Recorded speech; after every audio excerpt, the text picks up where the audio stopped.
la Bibliothèque nationale de France. Dans le cadre du cycle « La philosophie du quotidien » consacré cette saison à la croyance, le sociologue Gérald Bronner propose d'analyser l'émergence de nouvelles formes de crédulité dans le monde contemporain. Bonjour à tous, je suis ravie de vous accueillir aujourd'hui à la BNF. Je m'appelle Lucie Maillan, je suis la chef du service philosophie-religion et je suis ravie aussi d'accueillir Gérald Bronner, qui est sociologue et professeur de sociologie à l'université Paris Diderot, pour une conférence sur l'empire contemporain de la croyance. Alors, je voulais préciser, mais je pense que vous avez été nombreux à recueillir les flyers sur l'exposition « La France sous leurs yeux ». Et je voulais préciser que cette conférence, c'est une conférence exceptionnelle au croisement de deux événements à la BNF en ce moment. D'une part, le cycle Philosophie du quotidien, dont l'édition 2024 est entièrement consacrée au thème de la croyance, et d'un événement culturel qui est très important pour notre établissement, qui est l'exposition La France sous leurs yeux, qui présente les travaux de 200 photographes lauréats d'un concours qui a permis à la BNF de financer des enquêtes photographiques sur la France aux sorties de la crise sanitaire en 2020. Donc c'est plus qu'une expo de photographie, puisque l'idée, c'est vraiment de mener des réflexions croisées sur la spiritualité, l'engagement, la psychologie aussi, et puis la spiritualité de la croyance. Donc je vous invite à découvrir cette exposition et à prendre les petits flyers qui sont à l'entrée de l'auditorium. Et je voulais signaler aussi que ce soir, nous avons une conférence de la philosophe Angélique Tébert sur l'éthique de la croyance qui sera dans ce même auditorium à 18h30. Voilà, donc maintenant je vais laisser la parole à Éric Mougenot qui va présenter rapidement la conférence de Gérald Bronner.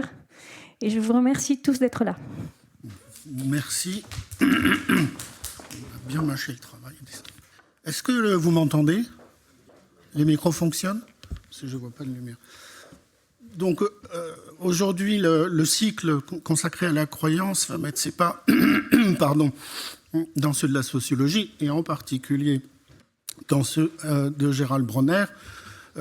L'objet de recherche, le champ d'étude de Gérald Bronner, ce sont les croyances collectives et la sociologie cognitive. Alors, rappelez quelques titres. L'Empire des croyances, avec une nouvelle édition chez PUF en 2018. La pensée extrême, comment les hommes ordinaires deviennent des fanatiques, réédition 2016, sans doute un ouvrage qui est plus que jamais d'actualité. La démocratie des crédules, 2013, et le dernier livre, au titre diablement intrigant, qui s'appelle Exorcisme, publié chez Grasset en 2024. Alors certains y ont vu un parallèle avec une pratique des historiens qu'ils appellent l'égo-histoire. C'est fait à partir. L'objet et le nom a été créé, forgé par Pierre Nora. C'était en 1987, si ma mémoire est bonne. Oui. Essai d'égo-histoire où il s'agit d'éclairer sa propre histoire comme on ferait l'histoire d'un autre. Alors on pourrait dire que ce livre Exorcisme, est un livre d'égo-sociologie, mais je crois qu'on passerait à côté de l'essentiel, parce que je trouve que ce livre, qui est un livre de sociologue, malgré tout, disons objectif comme pourrait l'être un livre d'égo-histoire, est aussi un livre émouvant et à portée universelle, parce qu'on y trouve abordés des sujets qui nous concernent tous. Il y a la nostalgie de la jeunesse, c'est le moment où on désire changer le monde, mais c'est aussi le moment des errements, des errances. C'est un livre sur l'amitié. Alors, ça peut être des amitiés qui nous font, qui nous construisent, et vous insistez beaucoup sur le rôle des pères dans la construction de soi, mais ça peut être aussi des amitiés qui nous défont, et vous insistez également sur l'imaginaire et la lecture, ce qui, évidemment, touche les bibliothécaires que nous sommes. Vous avez également publié un roman, Comme les dieux, chez Grasset en 2022. Et j'avoue que vos propos m'ont fait penser à Paul Ricoeur, avec le rôle que joue la narration, l'histoire qu'on se raconte, l'histoire qu'on raconte aux autres, et qui forge cette identité qui est toujours finalement plus ou moins mythique, que cette identité soit individuelle ou collective. Il s'agit au fond d'une question principielle, c'est de savoir ce qui en nous vient de nous et ce qui en nous ne vient pas de nous. parce que nous sommes tous les héritiers de ce qui nous précède.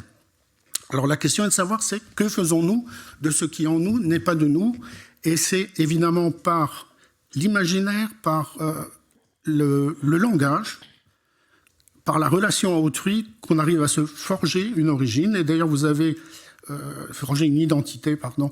Vous avez d'ailleurs publié en 2022, c'était en 2023, un ouvrage intitulé « Les origines, pourquoi devient-on qui l'on est ?» Et ce qui m'a frappé, c'est que le sous-titre n'est pas « Comment devient-on qui l'on est ?» mais « Pourquoi ?» Bon, je crois que je vais m'arrêter là et vous passer la parole pour cette conférence qui s'intitule « L'Empire contemporain des croyances ». C'est à vous. Fonctionne ? Ah, ça y est, c'est bon. Ouais. Merci beaucoup, cher ami, de cette belle introduction. C'est toujours très agréable d'être introduit par quelqu'un qui nous a lu, et si attentivement. Ça me fait grand plaisir. Merci donc à toute l'équipe de la BNF de son invitation dans ce beau cycle. Je dois vous dire, je vais faire un peu de la retape parce que je connais beaucoup des noms des gens qui vont prendre la parole autour de la croyance, et ils sont à la fois passionnants et très sérieux. Donc vous aurez de la chance si vous avez la possibilité de suivre l'intégralité de ce cycle. Et d'ailleurs, l'évocation de ce cycle me permet d'introduire mon propre sujet, celui qu'on m'a demandé de traiter, à vrai dire, l'Empire contemporain des croyances. Et je profiterai de la présence future dans le cycle de gens comme par exemple Pascal Angèle, un grand philosophe analytique, pour ne pas moi-même, puisque je suppose qu'il le fera un peu et mieux que je ne pourrais le faire, développer des conjectures et des réflexions autour de la définition de ce que c'est que la croyance et des rapports entre croyance et connaissance. Ce n'est pas que le sujet ne m'intéresse pas, il m'a beaucoup intéressé dans un livre qui s'appelle « L'Empire des croyances », j'y consacre des dizaines de pages, mais je préfère laisser parler plus tard le philosophe sur cette question et traiter le sujet en sociologue, et notamment un sociologue qui va, comme nous tous je crois, s'intéresser à un phénomène contemporain qui est à la fois fascinant et en même temps un peu inquiétant. Donc pour évoquer ce thème, je vais m'inspirer principalement de 3 livres que je me permets de mentionner, même s'ils ont été déjà un peu mentionnés, sauf peut-être Apocalypse cognitive d'ailleurs. Donc l'Empire des croyances, c'est une approche plus universitaire sur ce que sont les croyances et par exemple la définition de la crédulité et de son rapport à la connaissance. Disons que grosso modo, l'état de connaissance dans le sens fort du terme et en tout cas c'est la thèse que j'essaie de défendre, est un état de rareté dans notre vie mentale. La plupart du temps, et à propos de toutes sortes de sujets, nous avons plutôt un rapport de croyance. Et là, il ne faut pas confondre la croyance et la fausseté. Il peut y avoir des croyances vraies, par exemple. Je crois peut-être que, je ne sais pas moi, après-demain, il va faire beau parce que la météo me l'annonce, mais je ne le sais pas. Évidemment, parce qu'il y a une part d'incertitude. Donc déjà, toutes nos anticipations du futur sont des formes de croyances ordinaires, qui ne sont pas forcément fausses, n'est-ce pas ? Et dans notre vie quotidienne, sans cesse, nous produisons des conjectures, pas forcément de façon pleinement consciente, mais qui nous permettent de nous orienter, d'avoir des interactions avec les autres, et qui sont dans le fond fondées sur des systèmes de négociation intellectuelle avec le monde, qui ne sont pas des connaissances, mais qui relèvent plutôt du champ de la croyance. Alors, dans cette conférence, cependant, je vais plutôt vous parler de croyances qui peuvent nous faire sourire dans certains cas, qui sont assez spectaculaires dans leur prétention à décrire le monde et surtout dans la façon qu'elles prétendent décrire le monde. Alors ces croyances, elles relèvent aussi bien des rumeurs, des légendes urbaines, des théories du complot, des idéologies, etc., etc. Il y en a un nombre si grand d'ailleurs que je pense que même si je fais quelquefois des petites bifurcations, j'occuperai la majeure partie de mon temps de chercheur, c'est ce que j'ai déjà fait, à ces objets multifactoriels que sont les croyances. Et en même temps, quand j'ai commencé ma carrière, parce que dès le début de ma carrière, en fait, dès mon mémoire de master, on disait maîtrise à l'époque, j'ai commencé à m'intéresser aux croyances collectives, et dans ma thèse, et ensuite j'ai poursuivi donc. Eh bien, je dois dire qu'au départ, beaucoup de mes collègues regardaient l'objet que j'avais choisi comme objet de passion, intellectuels avec curiosité. Évidemment, ça leur paraissait intéressant, mais c'est vrai que certains des objets que je choisissais étaient un peu exotiques. D'abord, j'ai observé une secte de l'intérieur pendant 1 an. Comme sociologue, donc je pratiquais avec eux la méditation, la course, parce qu'ils couraient. Ils faisaient beaucoup de sport. Donc j'ai mouillé la chemise pour la recherche. Et dans cette secte, on croyait par exemple que le gourou était capable de faire léviter des éléphants, avec la puissance de sa pensée. Et en même temps, vous voyez, voilà une croyance très spectaculaire, hein, dont l'affirmation de cette croyance peut nous faire sourire ou rire. Et pourtant, je peux vous garantir que les gens que je fréquentais donc pendant 1 an ne paraissaient pas du tout fous, ils ne l'étaient pas probablement. Il me paraissait même très normal, si ce terme à mettre entre guillemets a une signification. Bref, les interactions que j'avais avec eux n'arrivaient pas à me convaincre qu'ils avaient quelque chose de fondamentalement différent des autres concitoyens, si ce n'est qu'ils étaient rentrés dans un processus qui leur avait fait accepter ce type de croyance très spectaculaire. Alors mes collègues donc, qui regardaient ces objets avec un peu de suspicion avaient aussi cette idée que dans le fond, c'était un objet qui probablement allait disparaître peu à peu, à l'horizon des progrès du niveau d'éducation de nos concitoyens. Et c'est vrai que le niveau d'éducation n'a cessé de progresser de façon tout à fait notable, notamment à partir du 19e siècle, de façon très spectaculaire, avec la disponibilité de l'information. On avait de plus en plus accès à l'information, de sorte que le croisement de ces 2 variables opérerait probablement, quand on ne savait pas, mais en tout cas à moyen ou long terme, une disparition de l'empire des croyances. Ça, c'est quelque chose, une croyance précisément, c'est intéressant. C'est du coup, on pourrait dire, une croyance autodestructrice. Le fait de croire que les croyances vont disparaître étant une croyance, évidemment, son simple énoncé nuit à sa conclusion. Mais indépendamment de cette curiosité de l'esprit, j'avais une conviction un peu différente. Et évidemment, maintenant, je vous dis ça aujourd'hui, donc c'est très facile de vous convaincre que les croyances sont un sujet extrêmement contemporain. Mais il faut bien concevoir que à l'époque, donc dans les années 90, on va dire, du XXe siècle, on avait des arguments pour imaginer que, bien sûr, on n'imaginait pas que les croyances disparaîtraient à tout jamais, mais on pensait qu'elles auraient déjà institutionnellement de moins en moins de force, comme les religions par exemple, les idéologies paraissaient en retrait, enfin bref, toutes ces représentations crédules du monde paraissaient devoir reculer. Et ce qu'on imaginait plus ou moins obscurément, c'est que la libéralisation du marché des idées, c'est-à-dire la possibilité finalement librement de s'exprimer, de défendre des modèles intellectuels, et bien que cette concurrence, qui vrai était plus grande grâce à une plus grande libéralité politique et religieuse. Il y a eu un temps dans l'histoire des hommes, et c'est encore le vrai aujourd'hui dans certains pays, où il y a des idées que vous n'avez pas le droit de défendre, tout simplement. Nous en France aussi, pour quelques idées, mais elles sont très rares. C'est pas qu'ils peuvent être sanctionnés par la loi si vous les défendez, comme le négationnisme par exemple, mais c'est l'exception qui confirme la règle. Sinon, habituellement, vous avez le droit de défendre des thèses conspirationnistes, vous ne direz pas, et heureusement, en prison pour cela. Et donc l'idée, c'était que cette libre concurrence sur ce que j'appelle le marché cognitif, disons le marché des idées, des représentations, cette libre concurrence allait favoriser les meilleurs produits du point de vue de la rationalité. Ça, c'est un espoir qui est porté notamment par le siècle des Lumières. Et il suffira finalement d'éduquer les gens, de développer leur esprit, et puis ensuite de rendre accessible l'information pour que le marché fasse un travail de sélection des idées qui serait globalement positif. Alors, l'histoire que je vais vous raconter, c'est précisément pas celle-ci. Et il n'était pas du tout stupide de croire cela. Il y avait plein de raisons de le croire. L'histoire que je vais vous raconter, c'est bien l'histoire d'une dérégulation massive du marché de l'information. C'est-à-dire qu'il y a de moins en moins de tutelle autoritaire sur ce marché, ou en tout cas, la tutelle autoritaire est de plus en plus impuissante à réguler ce marché. C'est comme ça qu'on devrait le dire.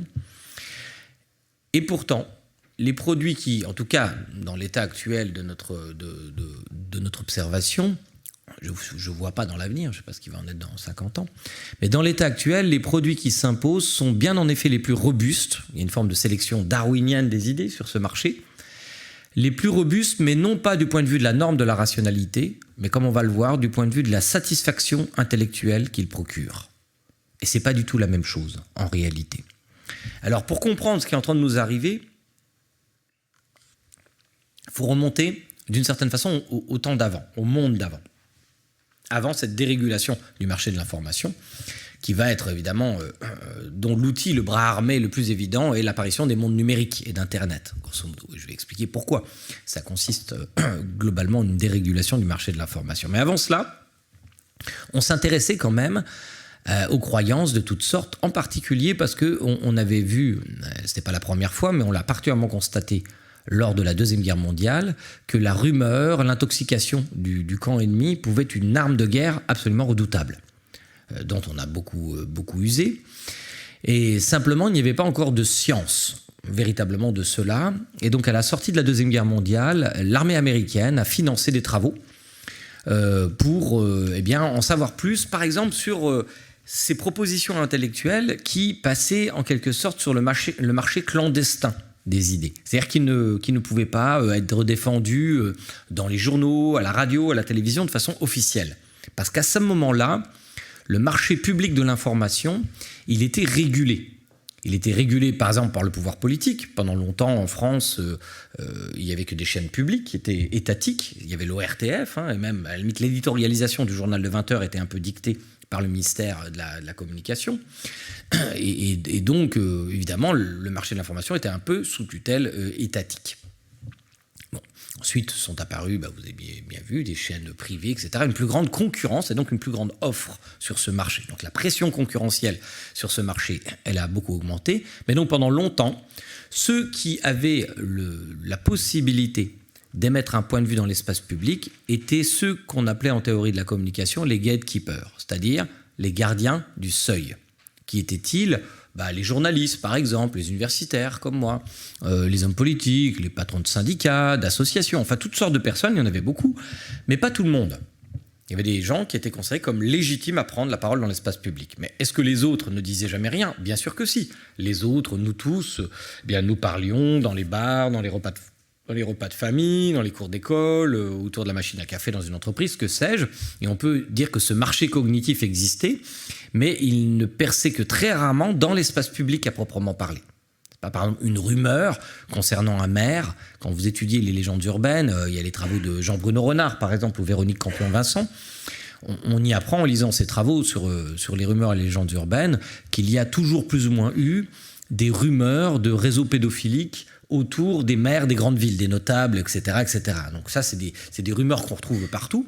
Pas à moi de dire si elles sont fausses ou justes, mais vous imaginez bien qu'un journaliste local va pas permettre à cette rumeur de faire les premiers titres des journaux sans faire une enquête considérable. Donc vous pouviez l'évoquer dans un repas entre amis, pareil que le maire, je sais pas quoi, fait des balais bleus, des balais roses, enfin il y avait ces histoires comme ça. Mais évidemment, ces informations-là, donc elles ne perçaient pas sur le marché public de l'information. Et donc, comment se diffusait cette information ? La plupart du temps, elle se diffusait par le bouche-oreille, tout simplement. Et ce média, parce que le bouche-oreille, c'est un média particulier, a des caractéristiques qui faisaient que certaines formes de crédulité ne pouvaient pas rencontrer beaucoup de succès sur le marché cognitif, et je vais vous expliquer pourquoi. Alors, les premiers travaux qui ont été faits, donc c'est à la fin des années 40, financés par l'armée américaine, travaux de deux psychologues sociaux, Allport et Postman. Et Allport et Postman, comment ils ont procédé ? Ils se sont dit, parce que quand on entend parler d'une rumeur ou d'une légende urbaine, généralement, on ne connaît pas sa source à ce moment-là.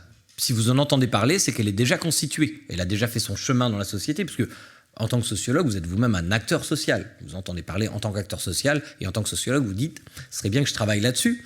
Sauf que vous ne pouvez rien connaître de son processus de constitution.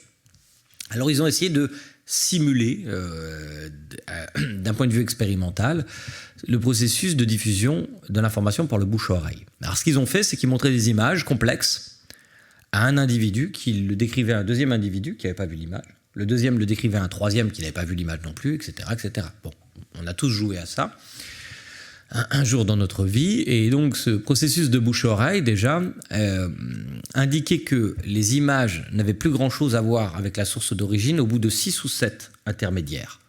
Donc vous voyez, Une information, ça se déforme vite. Elle ne se déforme pas n'importe comment. Alors, pour vous expliquer comment ça se passe, je montre un de ces cartons qu'utilisait Allport et Postman. Donc, vous voyez, c'est une des images, c'est un dessin. C'est une image complexe parce qu'il y a beaucoup de personnages. En fait, il y en a 8 avec le bébé. On ne sait pas exactement où ça se passe, c'est ambigu, mais probablement un wagon de métro ou de train, peut-être de métro, comme il y a des gens debout, enfin, on ne sait pas très bien. Il y a 2 personnages un peu sur l'avant-scène, un blanc et un noir, et vous voyez que le blanc tient dans sa main gauche un objet qui est difficile à identifier aussi, peut-être ça pourrait être un stylo ou un rasoir à main, comme ça. Bon. Et alors, on présente donc cette image à une personne, qui la décrit à une deuxième personne, etc. Et ce qu'on observe, dans toutes les images d'ailleurs, c'est premièrement une simplification extrême de l'image. C'est-à-dire qu'au bout d'un certain nombre d'intermédiaires, il n'y a plus que 2 personnages sur l'image. C'est tout à fait normal. Pourquoi ? Parce que l'une des conditions de survie d'une proposition intellectuelle par le bouche à oreille, c'est qu'elle soit brève, courte. Sinon, on ne peut pas mémoriser tout. Donc en fait, la variable qui va permettre la survie d'une proposition intellectuelle, c'est sa possibilité d'être mémorisée. Et pour être mémorisée, elle pourra compter sur la simplification et sur la stéréotypification du message. Parce que le stéréotype va être mémorisé particulièrement facilement, parce qu'il s'emboîte bien avec nos représentations préalables. Alors ça donne quoi là ? Ça donne donc 2 personnages, le reste a disparu, le contexte est quasiment pas évoqué, et la majeure partie des gens qui ont participé à l'expérience disent que ce n'est pas le blanc, mais le noir qui tient le rasoir et qui menace le blanc. Oui. Vous voyez comment il y a une inversion tout à coup. On est dans les États-Unis des années 50, évidemment. Bien sûr qu'il y a quelque chose de crypto-raciste, voire d'explicitement raciste dans cette interprétation. Mais c'est simplement parce que l'esprit va essayer de remplir les trous que va laisser la description dans l'interlocution par le bouche à oreille. Donc de cela, on doit retenir 3 choses fondamentales. 1, simplification du message. C'est-à-dire que les propositions de la crédulité qui se déplacent par le bouche à oreille, comme les rumeurs, elles sont souvent extrêmement simples et donc peu argumentées.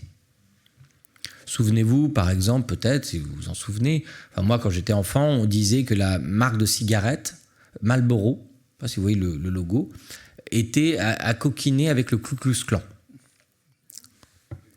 Et c'était quoi je suis content que certains d'entre vous, au moins, se rappellent de cette rumeur. C'est totalement faux, bien sûr. Mais le seul argument, enfin à ma connaissance, le seul argument qui était évoqué, c'était le fait qu'il y avait vaguement 3 cas rouges, en fait, à cause du logo de la marque, si on regardait comme ça de côté. Bon, vous voyez bien que le niveau d'argumentation de cette rumeur est si faible qu'on va la raconter, mais en souriant un peu comme une histoire drôle.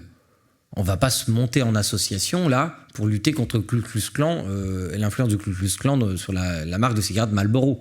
On ne va pas non plus, si on est fumeur à l'époque, arrêter de fumer des Marlboro si c'est notre marque préférée. Bref, ça n'a pas de conséquences, ni politiques, ni morales, ni d'indignation véritable. C'est des histoires dans lesquelles on croit sans y croire vraiment, et peut-être que Sébastien Dieguez, justement, évoquera ce type d'adhésion crédule, qu'on nomme aussi des proto-croyances, mais ce n'est pas le sujet de ma conférence, donc j'en dirai pas plus. Bon, vous voyez, en tout cas, on peut prédire sans doute de cela de faibles performances sur le marché cognitif de ce genre de propositions, parce qu'elles sont peu argumentées, donc peu convaincantes. Mais on se les raconte plutôt pour attirer l'attention de l'autre, parce que souvent leur fin est spectaculaire. Elles sont souvent un peu morales, comme ça, ces légendes urbaines. Le deuxième point, qui est tout à fait essentiel, c'est qu'elles vont se développer lentement dans l'espace public. Parce que le bouche à oreille, c'est beaucoup plus lent comme média que la radio, la télévision, je ne vous parle même pas d'Internet, etc.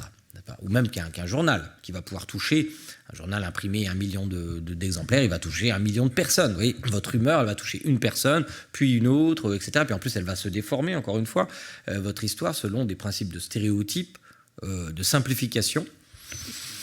Et donc, comme les rumeurs, ces légendes urbaines, etc., se développent très lentement, elles ne peuvent porter que sur des sujets atemporels ou alors qui restent très longtemps dans l'actualité.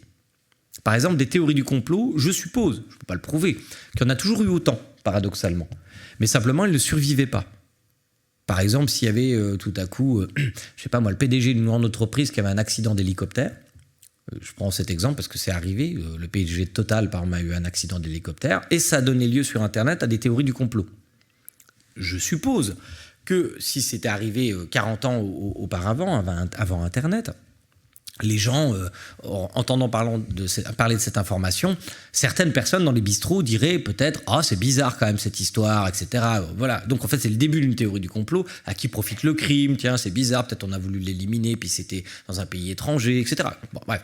Une proto-théorie du complot serait née, sauf que, développée par le bouche-à-oreille, elle va mettre des mois à se diffuser sur un territoire, de sorte que quand elle arrivera à vous, ça ne vous intéressera plus du tout. Vous vous souviendrez même plus que le PDG de telle entreprise est mort, ou ah oui, vaguement, mais...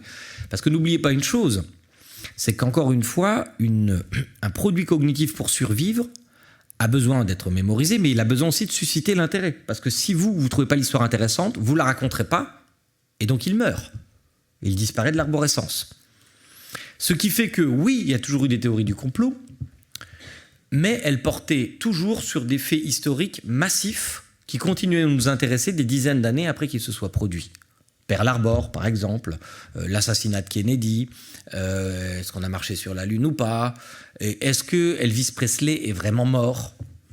Est-ce qu'il ne vit pas sur une île avec James Dean, par exemple, qui lui-même n'est pas mort non plus? Marilyn Monroe a-t-elle été plutôt assassinée? Bruce Lee, etc., etc. Donc vous voyez, ce sont des personnalités qui ont une notoriété massive, qui sont un peu des mythes collectifs comme ça, et qui leur notoriété est si importante que n'importe quelle histoire qu'on raconte continue à nous intéresser. Et donc ça a assuré la survie d'un certain nombre de propositions crédules. Mais voyez, toutes ces propositions, elles étaient circonscrites en quelque sorte à des espaces souvent d'ailleurs de radicalité ou à des objets massifs du point de vue social.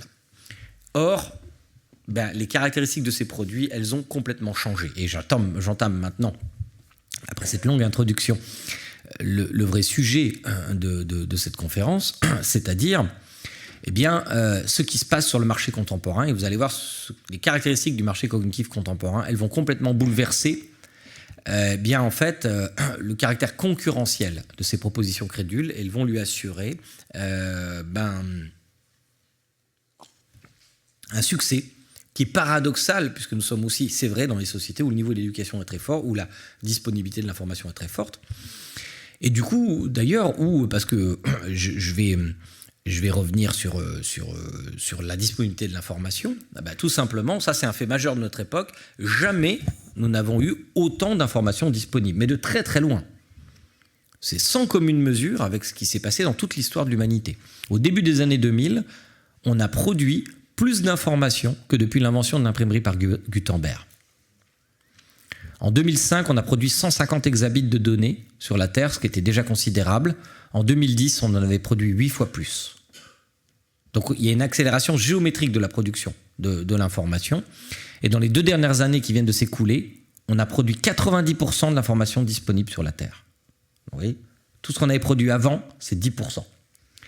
Donc c'est totalement inimaginable, évidemment, et ça crée une offre cognitive avec un niveau de pression concurrentielle, vous imaginez bien, qui n'a jamais été atteint non plus dans l'histoire de l'humanité. La vraie question, c'est donc non pas qu'il y ait une offre, parce qu'avant l'information était rare, la vraie question, c'est de trouver des cerveaux disponibles pour acheter cette information en quelque sorte, cognitivement, enfin pour l'écouter. Donc le vrai combat, ça va être de capter l'attention de nos concitoyens sur ce marché ultra concurrentiel. Alors, la bonne nouvelle, c'est que nous avons de plus en plus de disponibilité mentale. C'est quoi la disponibilité mentale ? Sur une journée, c'est le temps qui vous reste quand vous avez retiré le temps biologique déjà, c'est-à-dire le temps du sommeil, quand vous allez aux toilettes, le temps de la toilette aussi, et puis le temps de travail, bien sûr. Prenez le temps de travail, par exemple, il occupait 40% de notre vie au 19e siècle, il n'occupe plus aujourd'hui que 11% de notre vie. Les congés payés, l'augmentation de la productivité, enfin voilà, des combats syndicaux aussi, enfin toutes sortes de choses qui se sont mêlées, à la fois plus grande des progrès technologiques et aussi des progrès en termes de droit du travail qui ont abouti à ça. C'est-à-dire qu'entre le 19e siècle et aujourd'hui, alors évidemment, il y a des variables aussi démographiques, nous sommes plus nombreux. Si on essaie de mesurer la taille de notre cerveau collectif disponible, il est 8 fois plus gros. Voilà. C'est une façon de le dire, bien entendu. C'est pas très étonnant. C'est pour ça qu'on a parlé de la société des loisirs, etc. Seulement, la vraie question, c'est formidable d'avoir du temps de cerveau qui se dégage, de la disponibilité mentale, mais pour en faire quoi ? Qu'est-ce que nous faisons de notre temps de cerveau disponible, pour reprendre cette expression d'un ancien PDG de TF1 ? Eh bien, parallèlement, ce que nous en faisons va être, ce précieux trésor de l'humanité, parce que c'est un des plus précieux trésors de l'humanité, cette disponibilité mentale. C'est là que vous allez avoir, de grandes symphonies, des œuvres littéraires, des découvertes scientifiques, etc. Mais aussi du temps à regarder des vidéos de chats, n'est-ce pas ? Et donc, qu'est-ce qui va l'emporter dans tout ça ? Parce que parallèlement à ça, effectivement, les écrans, sous toutes leurs formes, sont devenus des propositions absolument envahissantes pour le meilleur et pour le pire. Là, vous voyez, j'ai arrêté ma courbe. C'est le nombre d'internautes dans le monde en 2016.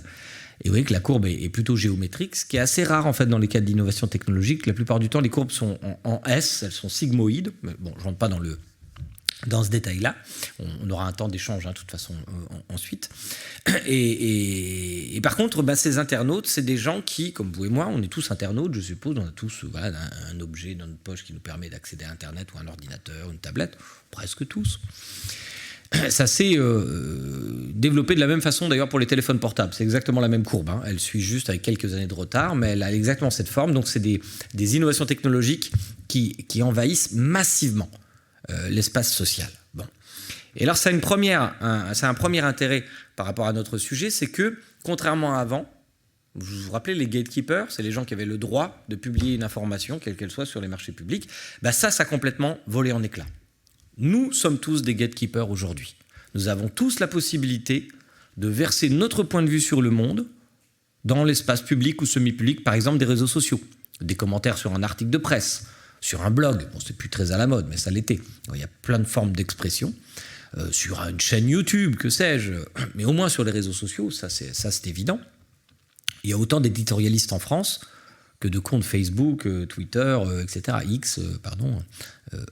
Instagram, etc., etc.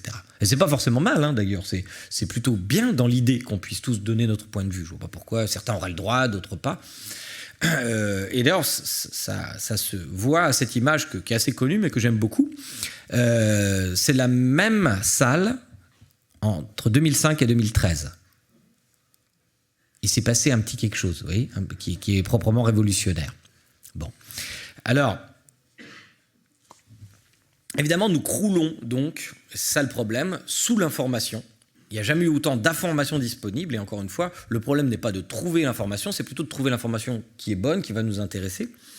Et donc, on pourrait dire qu'il y a une forme de cacophonie informationnelle, si vous me permettez cette métaphore. Et je vais filer cette métaphore pour vous expliquer le problème, parce que c'est précisément la métaphore qui est adéquate pour vous parler de ce qu'on appelle l'effet cocktail party. Qu'est-ce que c'est l'effet cocktail party ? Vous avez tous participé à un cocktail ou à une soirée, j'espère, ce serait triste, de n'être jamais allé dans une fête avec des amis, et vous avez remarqué ce fait, quand on est plus de 10-15, debout, là, on a son verre, un peu comme dans cette image, et généralement, on ne parle pas avec tout le monde en même temps, c'est impossible. Donc, les conversations se subdivisent, et on est concentré sur la conversation de la personne qui est en face de nous, d'accord ? Donc, c'est ça le cocktail party. Qu'est-ce que c'est l'effet cocktail party ? C'est que vous pensez que vous n'entendez pas les autres conversations.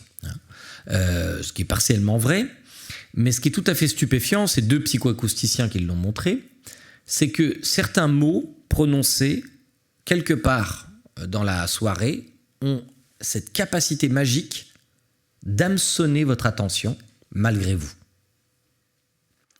Par exemple, si quelqu'un dans la soirée, vous êtes en train de parler, on parle tous les deux, madame, et puis tout à coup, quelqu'un dit mon prénom, Gérald. Il est probable que je m'arrête, enfin en tout cas que vous voyez mon regard, clac, clac, aller pointer sur la personne. Peut-être que j'aurais pas l'impolitesse de vouloir absolument savoir ce que cette personne dit, puis il y a d'autres Gérald, peut-être il parle pas de moi, ou si il prononce un mot qui relève de mon identité. Sociologue. Alors vous avez dit que tout à l'heure j'étais professeur à Paris 7, Paris Diderot, enfin je suis professeur à la Sorbonne depuis 2 ans, mais c'est pas grave. Donc même s'il dit Paris Diderot, je vais quand même avoir mon attention attirée parce que j'ai été professeur 10 ans à Paris Diderot, ou Sorbonne. Donc en fait c'est ce qu'on appelle des informations égocentrées. C'est-à-dire toute information qui relève de votre identité est de nature à attirer votre attention. On aime bien qu'on parle de nous. En tout cas, il y a quelque chose dans notre cerveau, quand on parle de nous ou d'un élément de notre identité qui nous dit « ça vaudrait peut-être le coup que tu écoutes ». Mais on ne le décide pas. Ça se décide en deçà de notre volonté. Et il y a d'autres mots qui sont capables d'hameçonner notre attention. C'est par exemple si je prononce le mot « sexe ». Ça nous intéresse, le sexe. Ou n'importe quel élément relevant du champ lexical de la sexualité. Ou un élément de conflictualité. Par exemple, si quelqu'un dit « connard », ou d'autres mots encore plus, je ne vais pas prononcer dans cet auguste lieu, les termes qui relèvent de la conflictualité ou de la peur sont de nature à hameçonner notre attention. Ça veut dire que dans cette cacophonie d'informations, pour filer la métaphore, il y a certaines informations, donc avec cette pression concurrentielle qui est très forte, qui vont avoir le pouvoir d'hameçonner notre attention un peu malgré nous, en quelque sorte. Par exemple, je vous ai parlé de la sexualité. Sachez que les premières vidéos regardées dans le monde, dans tous les pays et de très loin, ce n'est pas les vidéos de chats. Elles arrivent en 2e position. Et là, mes compétences de sociologue s'arrêtent. Je ne sais pas pourquoi. Mais les premières vidéos, ce sont des vidéos pornographiques. Y compris dans les pays où la moralité religieuse est forte, par exemple, et où on en condamne l'usage. Ce n'est pas toujours les mêmes sites, ce n'est pas toujours Pornhub, ou etc. Pornhub, c'est très bien, parce qu'il y a des statistiques. Il y a des pages de statistiques de Pornhub qui sont absolument passionnantes. Ça, vous pouvez savoir dans quel pays on a plus cette obsession, tel type... Parce qu'il y a des variables culturelles, il y a des préférences fantasmagoriques. Par contre, le temps d'usage est toujours à peu près le même. Pas plus d'une dizaine de minutes. C'est pas ce qu'on fait avec ces dizaines de minutes. C'est très intéressant parce que vous voyez bien que l'offre de pornographie, elle est donc dominante sur le marché des images vidéo, mais en fait, elle l'a souvent été. Dès qu'un marché se dérégule, en fait, il fait apparaître certaines de nos compulsions obsessionnelles. C'était le cas du Minitel, qui était déjà un pré-Internet. Minitel, c'était formidable, ça nous permet de connecter, etc. Bon, 50%, plus de 50% en fait, de l'économie du Minitel est allée vers le Minitel rose. Très vite. Je n'ai pas de jugement moral par rapport à ça. Mais bien sûr, c'est exactement le genre d'information qu'on va taire en privé, mais qui va se révéler publiquement par les traces que nous laissons, les traces numériques que nous laissons. Mais sinon, je sais bien qu'ici, personne ne regarde de la pornographie. C'est dehors, ceux qui le font, les autres. Et donc, cette pression concurrentielle, pour survivre, en fait, les offreurs d'informations, et survivre, ça peut être économiquement, pour les journalistes notamment, et ça impacte pleinement, je vais vous en reparler, le travail des journalistes, mais ça peut être aussi simplement symboliquement. Quelqu'un qui tient un blog, il a envie qu'il y ait des gens qui viennent. Quelqu'un qui a une chaîne YouTube, il a envie qu'on la regarde. Quand vous faites un post sur les réseaux sociaux, vous aimez bien être liké et repartagé. Vous ne faites pas un post en espérant que personne ne verra votre post, sinon c'est pas la peine de l'écrire, a priori. Donc nous cherchons tous, ces humains, à capter l'attention des autres. Nous sommes donc tous un peu en concurrence. Et évidemment, quand la pression concurrentielle est très forte, la tentation peut être forte aussi de faire une offre qui va dans le sens de la demande. L'offre cognitive, et c'est l'histoire qui est en train de nous arriver, va de plus en plus s'indexer sur la demande pour pouvoir survivre. Alors la demande, je vous l'ai dit, par exemple la sexualité, mais aussi la conflictualité. Par exemple, nous sommes, et il y a un dispositif en nous qui est capable de reconnaître statistiquement plus facilement un visage en colère. Ça, c'est, par exemple, si je vous montre plein de visages avec des expressions, disons, émotionnelles différentes, le premier, statistiquement, que nous allons voir, c'est l'image du visage en colère. Là, vous avez les références, si ça vous intéresse, hein, l'article scientifique dont je dis ça. Donc, c'est profondément câblé, si vous voulez, dans notre développement évolutionnaire, que d'avoir une attention pour l'information fondée sur la conflictualité. Ce qui est tout à fait normal, puisque nous sommes des singes nus, comme dirait Desmond Morris. Hein. Donc, nous fonctionnons, et c'est ce qui a fait la survie de l'humanité, en cohorte. Nous partageons l'information, donc une information qui relève d'un élément de conflictualité quelque part dans la cohorte pourrait nous concerner immédiatement, par un effet de coalition. Et donc l'information conflictuelle est quelque chose que notre cerveau nous commande de prendre en compte. Et ça va avoir beaucoup d'importance. Parce qu'en effet, quel type d'information on va chercher à propos de personnalités publiques, qu'est-ce qui va nous intéresser le plus? Alors là, on peut se fonder sur un algorithme qui nous permet de regarder le volume de recherche sur Google, parce que Google, c'est le moteur qui est presque monopolistique en France. Hein. 95% des recherches sur un moteur de recherche en France sont faites sur Google, et dans beaucoup de pays. Donc on va regarder qu'est-ce qui intéresse, par exemple, j'ai regardé 3 personnalités. Personnalités comme Booba. Booba, c'est un rappeur. C'est un rappeur. Donc il a sorti, avec un grand succès, il a sorti des albums qui ont été albums de diamants. Est-ce que c'est à la sortie d'un album, par exemple, que les gens cherchent son nom? Tiens, j'ai entendu parler de lui à la radio. Qu'est-ce qu'il fait? Est-ce que je peux écouter un morceau de musique, etc. Eh bien, pas du tout. En fait, vous voyez, le pic de recherche collective autour de lui, c'est lorsqu'il y a eu une bagarre avec un autre rappeur qui s'appelle Caris dans un aéroport de Paris. Je ne sais pas si vous vous souvenez de ça. Ouais, eh bien, c'est très intéressant que vous vous en souveniez. Parce que ça n'a aucun intérêt, en fait. Et moi aussi, bien sûr, je m'en souviens. Et même, je vais vous dire, je suis allé voir les vidéos. J'avais envie de voir comment ça s'était passé, quoi. Et je les ai peut-être regardées plusieurs fois, d'ailleurs. Donc, je ne suis pas différent des autres. Hein. Je veux dire, je donne de leçons à personne. Mais vous voyez bien qu'il y a quelque chose qui hameçonne. Alors que c'est totalement trivial. C'est juste 2 abrutis qui se battent avec leurs copains pour une raison totalement triviale. Tout le monde le sait. Mais quand même, notre cerveau a laissé une petite place dans notre mémoire pour ça. Alors que nous avons oublié des informations peut-être a priori plus intéressantes. Pourquoi? Parce qu'elles relèvent de la conflictualité. Prenons, alors vous allez me dire, Booba, d'accord, mais c'est un rappeur, il y a des clashs, c'est normal. Prenons un homme politique, Manuel Valls, qui était quand même Premier ministre au moment des attentats à Paris. Donc bon, quoi qu'on pense de lui, c'est, en bien ou en mal, il a été Premier ministre à un moment dramatiquement historique de notre pays. Est-ce que c'est ça qu'on a retenu, ces prises de position, etc. En fait, non. Le pic le plus important de recherche concernant Manuel Valls, c'est quand il a reçu une gifle au moment des primaires du Parti socialiste, je crois. Prenons, je ne sais pas, un intellectuel, Alain Finkielkraut. Pareil, quoi qu'on pense de lui, il a une œuvre. Est-ce que c'est à l'occasion d'une sortie d'un de ses livres, etc. Non, les 2 pics tout à fait notables de recherche. Donc c'est nous, hein. C'est nous qui faisons ces recherches à ce moment-là. Quand est-ce que nous recherchons Alain Finkielkraut? Massivement, 2 fois, quand il s'est fait expulser pratiquement manu militari de Nuit debout, et une autre fois quand il s'est fait agresser verbalement au moment des Gilets jaunes. Voilà, c'est quelques exemples pour vous dire que la conflictualité attire notre attention. Donc il y a un dispositif dans notre cerveau, mais l'histoire que je vais vous raconter, c'est la rencontre du fonctionnement ancestral de notre cerveau et de l'hypermodernité, notamment des réseaux sociaux et du monde numérique. Parce que cette tendance, elle est, si vous voulez, elle est encouragée par les réseaux sociaux. Par exemple, Facebook, pendant longtemps, a donné une prime de visibilité aux messages, aux posts, qui étaient assortis de l'émoticône colère. Vous voyez, les petits bonhommes jaunes, il y en a qui pleurent, qui sourient, il y en a un qui est en colère.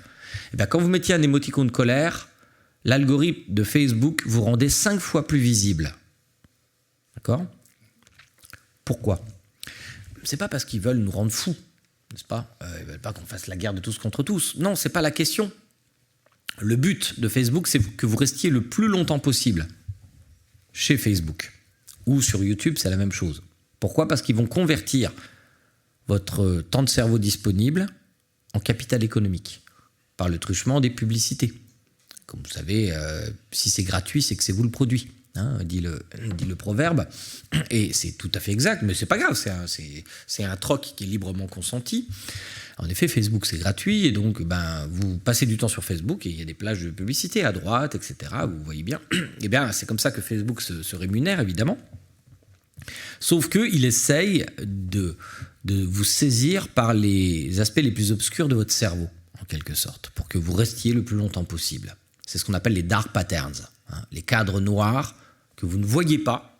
Vous avez l'impression que le réseau est tout à fait normal, mais en fait, on va vous exposer préférentiellement à des choses qui relèvent de l'effet cocktail party, en fait. Alors, par exemple, parce que notre cerveau, il a des attractions, mais par exemple, notre cerveau, je vous ai parlé de la peur, par exemple, il est très attiré par les faibles probabilités de risque. Quand il y a des faibles risques de quelque chose, tout à coup, nous allons multiplier ces faibles probabilités intuitivement par 10 ou 15. C'est ce que montre cette courbe, ce qu'on appelle la courbe de Prelec.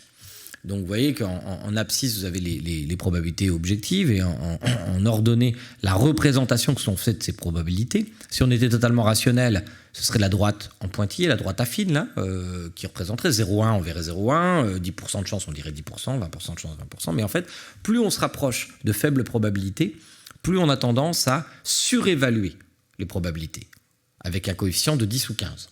Pourquoi est-ce que notre cerveau a en quelque sorte ce handicap ? C'est intéressant. Alors on ne sait pas, c'est une conjecture, mais plusieurs psychologues évolutionnistes considèrent que c'est parce que ça a probablement constitué un avantage sélectionniste en un temps où l'environnement est extrêmement hostile. C'est-à-dire, si vous entendez, il y a des centaines de milliers d'années, un buisson bouger, vous pouvez vous dire c'est le vent, c'est probablement le vent. Il y a peut-être que 5% de chance que ça soit un serpent ou un prédateur, ou un autre homme d'ailleurs, prédateur de moi. Donc, en toute logique, 95%, vous n'allez pas d'étaler. Seulement, ceux qui ont fait ce pari sont quelquefois morts, et les peureux ont survécu.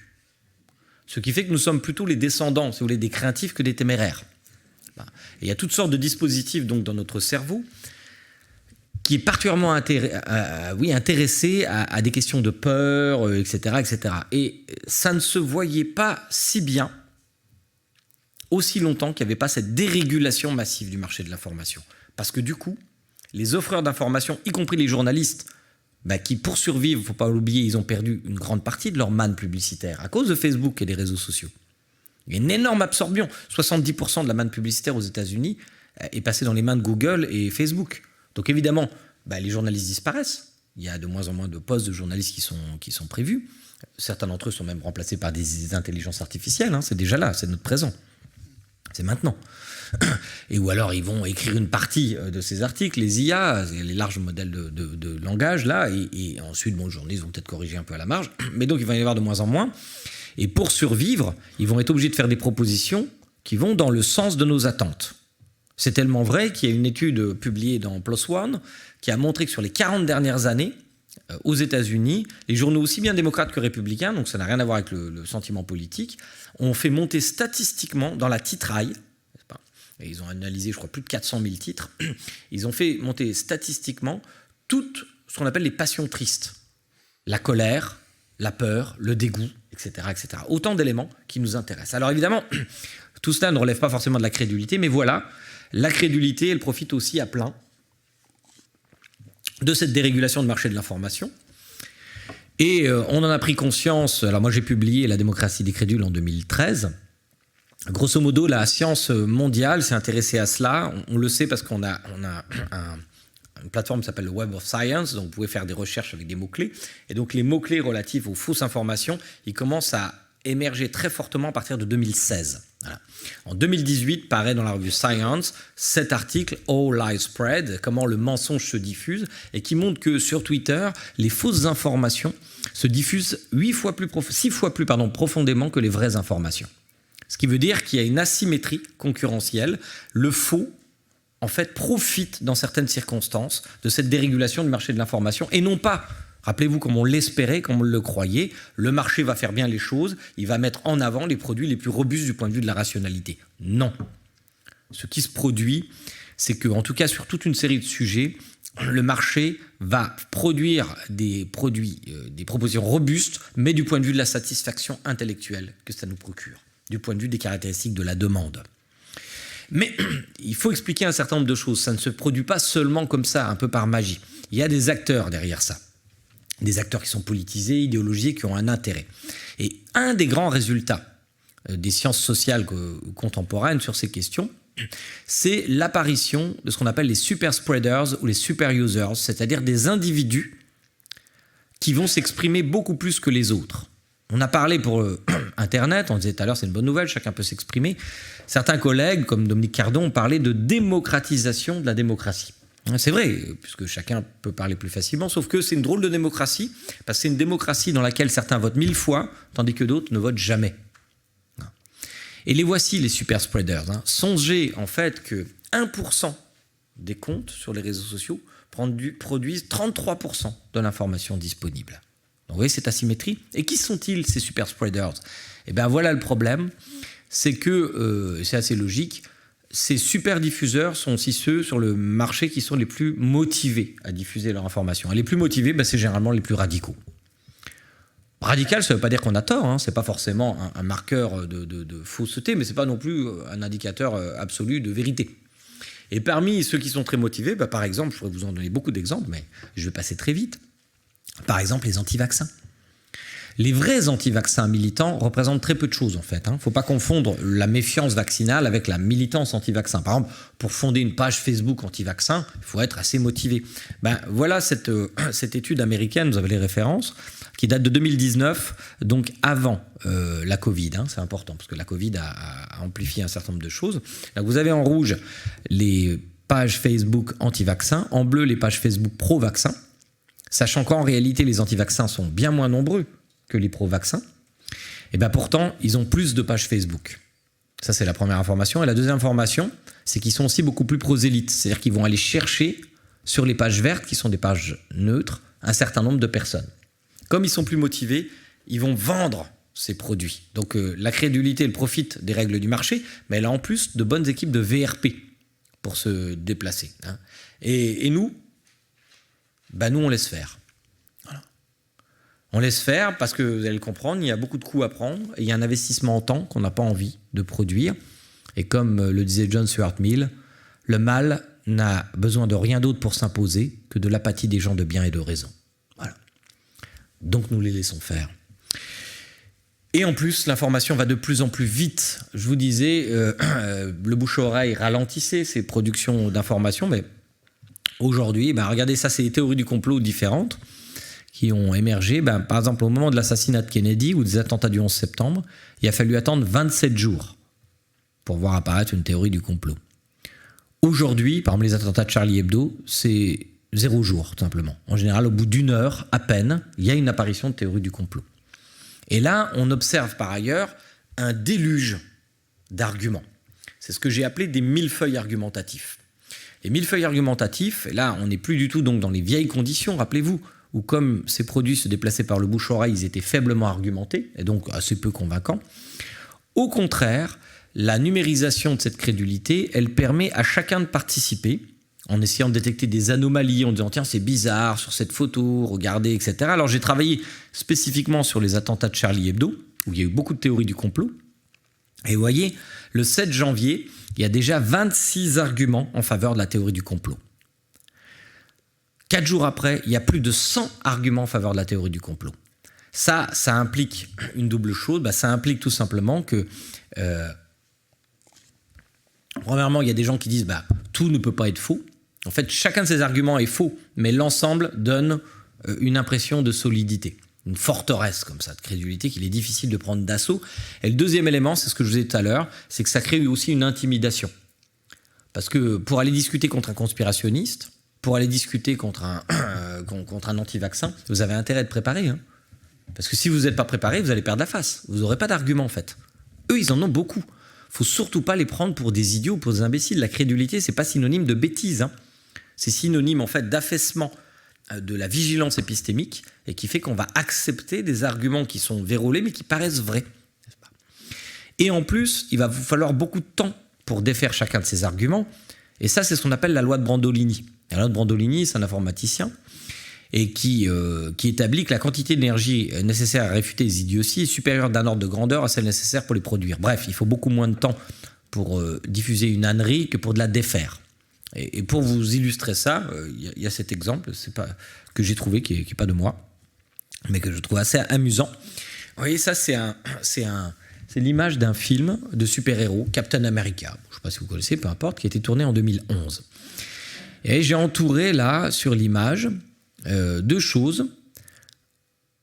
Une image d'une bière, qui est la bière Corona, et une autre image d'un objet, on ne sait pas ce que c'est, avec des pics, un peu comme ça. Et il y a quelqu'un qui a dit « Oh là, c'est bizarre, la bière Corona et un virus à côté, un virus à spike, coronavirus, est-ce que ce ne serait pas une annonce de ce qu'ils vont nous faire ?» C'est-à-dire fabriquer un virus en laboratoire, etc. L'argument est assez faible, hein. C'est pour ça qu'il faut des millefeuilles argumentatifs, hein, parce que si vous n'avez que ça, vous dites ouais, c'est juste une coïncidence, quoi. Et puis surtout, on se demande la théorie qu'il y a derrière. C'est pour ça que ce sont souvent des proto-croyances. C'est quoi la théorie? C'est qu'il y a des grands méchants qui conspirent en secret pour empoisonner une partie de l'humanité, mais ils ne peuvent pas s'empêcher de faire un clin d'œil dans un film quand même, pour vous dire, vous avez vu... un peu comme le grand méchant de James Bond, vous savez, il se fait avoir à chaque fin parce qu'il parle à la fin, quoi. Et donc, bon, admettons, en tout cas, face à cette théorie du complot qui était en train de naître, parce que c'est un ami à lui, donc son ami va essayer de défaire cet argument. Parce qu'on ne voit pas bien ce qu'il y a en fait. Est-ce que c'est vraiment un coronavirus? Même si c'était un coronavirus, il y en a plusieurs genres, hein, des coronavirus, ce serait peut-être juste une coïncidence, quoi. La bière Corona, coronavirus, bref. Donc il va regarder, parce que comme ça se passe à Times Square, vous l'aurez peut-être remarqué, aux États-Unis, il y a plein de films qui se sont faits là. Donc il regarde tous les tournages qui se sont faits à la même période pour voir si on peut avoir une image un peu plus claire. Il ne trouve pas. Donc, imaginez déjà le temps passé. Donc c'est ça la loi de Brandolini, hein. Le type, ça lui a fallu 5 minutes, hein, pour voir cette coïncidence, puis pour porter ça sur Twitter. Et il se dit, oui, mais en même temps, je n'ai pas trouvé, mais sur Times Square, il y a aussi beaucoup de films de touristes. Tout le monde, justement, a un téléphone portable, donc, même si on est en 2011, il y en avait un peu moins. Et donc, il prend sur YouTube, on peut faire des recherches spécifiques, et donc il trouve, à avril 2011, à Times Square, il trouve finalement, alors c'est cette image-là qui est censée être peut-être le coronavirus, il trouve cette image qui est beaucoup plus propre. Voyez, non, mais voyez le temps qu'il a fallu. Là, on le voit en haut, hein, cette image, et il se dit, mais on ne voit pas encore bien, donc il nettoie et il retrouve l'image source. Et en fait, il s'agit de ça. C'est pour les pas de Barilla. Donc, voilà. Imaginez le temps qu'il lui a fallu. Si on doit faire ça pour les 125 arguments en faveur de la théorie du complot ici ou là, bah oui, c'est normal qu'on reflue. Et en même temps, en refusant le combat, on laisse faire. Et alors, il y a un autre élément, je terminerai là-dessus. On est quand même du temps pour échanger. Il y a un autre élément, évidemment aussi, je vous ai parlé d'une offre qui va au-devant de nos demandes. Eh bien, cette offre, elle ne va pas seulement au-devant de notre demande de conflictualité, de sexualité, de toutes ces passions mauvaises aussi, dégoût, etc., que j'ai évoquées. Elle va aussi dans le sens de nos attentes intellectuelles spontanées. C'est-à-dire qu'il y a des formes de raisonnement qu'on appelle les raisonnements captieux, qui nous semblent vrais, mais qui sont faux. Alors, pour vous en donner un exemple, c'est un problème qui est très connu, vous le connaissez sans doute, peut-être, mais si vous ne le connaissez pas, essayez de vous amuser à le résoudre. C'est un problème qu'on utilise dans un test qu'on appelle le CRT, Cognitive Refreshment Test. Donc on pose ce genre de test à des personnes. On est obligé d'en changer d'ailleurs parce que maintenant tout le monde le connaît, ce problème. Enfin, si vous ne le connaissez pas, essayez de vous amuser. Voilà, c'est une balle de baseball et une batte de baseball qui coûtent ensemble 110 €. D'accord ? La batte coûte 100 € de plus que la balle. Donc la question est combien vaut la balle ? Donc normalement, vous devriez être en train de vous dire, il ne faut pas que je réponde 10 €. Si vous riez, c'est que sans doute vous avez pensé à ça. Et c'est intéressant que vous ayez pensé à ça parce que c'est précisément ce que notre intuition cognitive va nous suggérer. Compte tenu du truc, mais comme on est dans une condition sociale particulière, vous êtes capable de rétro-juger sur votre intuition. Vous dites, oh là là, il ne faut pas que je suive mon intuition, sinon je vais avoir l'air bête. Pourtant, je ne trouve pas forcément d'autres réponses que 10 €. Bon, ça ne peut pas être 10 € parce que si c'était 10 €, la batte vaut 100 € de plus. Donc elle vaudrait 110 € la batte. 110 plus 10, ça fait 120, c'est pas bon. La vraie réponse, qui est quand même très contre-intuitive, c'est 5 €. On ne dirait pas ça quand on regarde l'énoncé, comment ça peut être 5 €. 5 € parce que si la balle vaut 100 € de plus, elle vaut 105 €. Et si la balle vaut 5 €, 105 plus 5 égale 110. C'est bon. C'est un problème de CME1, quoi, de mathématiques. Ce qui veut bien dire que ce n'est pas une question d'intelligence, mais certains problèmes présentés d'une certaine façon peuvent en fait trahir notre esprit. Notre cerveau est formidable, mais il déconne systématiquement. Et on a établi aujourd'hui une cartographie de plus de 150 erreurs typiques qu'on appelle des biais cognitifs, vous avez peut-être entendu parler de ça, et qui en fait expliquent une grande partie de la diffusion des fausses informations. Enfin, une partie. La variable qui explique le plus la diffusion de fausses informations, c'est le fait que vous croyez une fausse information, que vous allez éventuellement vous-même la diffuser. Et ça, c'est une des 2 données mondiales solides, c'est ce qu'on appelle la lazy thinking, c'est-à-dire la pensée paresseuse. On est tous des paresseux intellectuellement. La pensée paresseuse, c'est celle qui va vous dire que c'est 10 € dans ce problème-là. Évidemment, quand vous êtes dans une condition sociale où vous vous méfiez de votre propre intuition, vous n'allez pas aller vers là. Mais dans la vie réelle, dans la vie de tous les jours, nous n'avons pas forcément le temps de nous méfier de nos intuitions, surtout quand notre intuition va en plus dans le sens de nos convictions politiques, par exemple, ou idéologiques. On va être d'autant moins armé pour se méfier de ces intuitions. Parce que l'information va être cadrée donc, de 1000 façons par les logiques algorithmiques que je vous ai données et qui vont rencontrer, encore une fois, le fonctionnement de notre cerveau. Et pour vous montrer la puissance de ce cadrage, et je m'arrêterai vraiment là, voilà un petit problème. Supposons que 600 personnes étaient exposées à une maladie mortelle. Vous devez choisir entre 2 options, sauver 200 personnes ou avoir 33% de chance de sauver tout le monde et 66% de sauver personne. Bon. Il n'y a pas de bonne solution, c'est un dilemme. Est-ce qu'il vaut mieux essayer de sauver tout le monde et prendre un gros risque ou minimiser le risque mais laisser à coup sûr... voilà. Donc on a posé le problème à un échantillon de personnes, on a des résultats, et on pose le problème à un autre échantillon de personnes qui n'a pas vu cette première formulation, sauf que cette fois on lui dit ça. Supposons que 600 personnes, etc. Vous laissez mourir 400 personnes, mais 200 survivent. Et il y a 66% de chances que tout le monde meure, mais 33% que tous survivent. D'accord ? C'est exactement le même problème. Hein. Simplement, on a changé un peu le cadre de présentation. Donc voilà les 2 problèmes. C'est exactement le même dilemme moral. Sauf que dans le premier cas, 72% des sujets de l'expérience choisissent la première option. D'accord ? Et dans le deuxième cas, c'est 78% qui choisissent l'option 2. Donc vous voyez comment le cadrage de l'information est nature, en tout cas statistiquement, collectivement, à susciter des réactions psychiques qui posent un énorme problème. C'est pourquoi tout ce qui est en train de nous arriver est un problème d'ordre civilisationnel. Cette année, nous allons voter sur la planète massivement. Aux États-Unis, en Europe, en Inde, etc., etc. On sait en plus de ça, parce que je ne vous en ai pas du tout parlé, qu'il y a des ingérences étrangères qui visent à propager ces fausses informations, c'est-à-dire à souffler sur les braises, en vue de déstabiliser les démocraties libérales. On sait très bien d'où viennent ces attaques. Il y a 4 pays en particulier qui sont concernés. Donc ça amplifie encore les choses. Si j'ajoute à cela l'apparition massive de l'intelligence artificielle, qui va permettre de développer ce qu'on appelle l'astroturfing, c'est-à-dire des faux comptes qui vont diffuser des fausses informations massivement, qui paraîtront tout à fait normales pendant 2 ou 3 ans, parce qu'ils seront animés par des IA. Ça existe déjà, l'astroturfing. Sauf que les IA vont permettre d'animer ces comptes mécaniquement en ressemblant de plus en plus à une activité d'humain. Et surtout, le fait que nous côtoyons déjà les deepfakes, les fausses photos, il y en a de plus en plus. Regardez, la campagne américaine est déjà truffée de deepfakes. On voit Donald Trump en photo avec des électeurs noirs, comme ça, qui ont l'air très contents, plein de noirs autour de lui, sauf que c'est une photo qui est fake, hein, et qui est diffusée massivement pour ses partisans, parce qu'on sait que l'électorat noir vote massivement Joe Biden, mais un peu moins que la dernière élection. Donc ils essayent de grappiller, notamment chez les jeunes noirs garçons, c'est là où ils ont le plus de chance, ils essayent de grappiller une partie de l'électorat, et notamment dans les États qui peuvent basculer, et ça peut se jouer à quelques pourcentages près. Et donc en fait, cette diffusion massive de fausses informations, de deepfake, etc., ce qu'elle risque de faire en nous, c'est pas que nous allons forcément croire ces photos, c'est que nous n'allons plus rien croire du tout. Nous allons systématiquement nous dire « méfiance », etc. Alors ça pourrait être une bonne nouvelle, on va dire « c'est bien, ça va exciter la méfiance », sauf que non, probablement, ça va plutôt exciter la méfiance généralisée contre les médias, etc., qui est déjà extrêmement forte et qui est aussi très fortement corrélée, à quoi ? Justement, à la tentation conspirationniste. Donc voilà la situation, tout n'est pas perdu. mais tout n'est pas gagné. Je vous remercie.